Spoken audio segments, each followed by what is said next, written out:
Pozdrav, zovem se Olivera Cavrić. Akademska sam slikarica i grafička dizajnerica. Diplomirala sam slikarstvo i grafički dizajn na Fakultetu likovnih umjetnosti u Skopju pri Sveučilištu Sveti Kiril i Metodij 2003. godine u klasi profesora Dušana Perčinkova.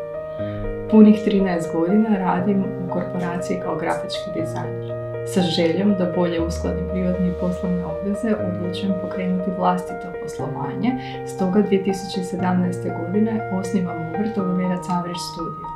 Obrt za umjetničko stvaralaštvo i dizajn.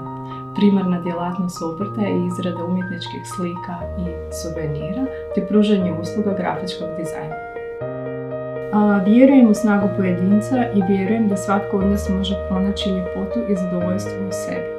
Moje slike imaju jedan zajednički cilj – stvarati i poticati pozitivu. Dakle, vjerujem da moje slike osnažuju, govore da je ok osjećati dosadu, da je prava umjetnost to što ćemo skuhati dobar ručak, što smo dobar roditelj ili prijatelj. Želim da moje slike budu mali podsjetnik na nas sami, na našu savršenost. To su slike za sve nas, svakodnevne umjetnike koji svaki dan činimo predivne stvari.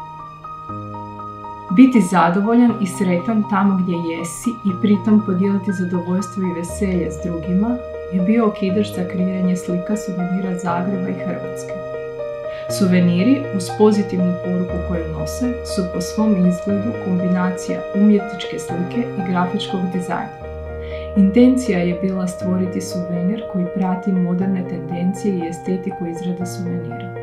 Šarene kapljice intuitivno aplicirani preko prepoznatljivog motiva Zagreba i Hrvatske predstavljaju veselje, zajedništvo i ljubav koji postoje ovdje.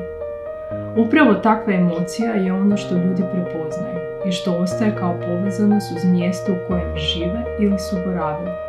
Moja želja je da zadrže pozitivna sjećanja na takvu jedinstvenu i sretnu Hrvatsku. Ciklus suvenira Happy su originalne autentične slike, posve ručno rađene. Slikarske tehnike koje koristim su akril, suhi pastel, marker i olovka. Podloga je najčešće papir ili platno. Sretna sam kada se uspije uspostaviti kontakt sa slikom i ona otkrije svoju ljepotu. Slike nemaju rok trajanja. Vjerujem da ljudi otvorenog srca to mogu osjetiti. Planovi za budućnost. Nastaviti raditi slike koje pokreću veselje, daruju ljubav. Želim da moje slike budu slike ljubavi, a ne dokumentaciju ili prikaz povijesnih i društvenih događanja. Želim da nas osnaže kada je potrebno.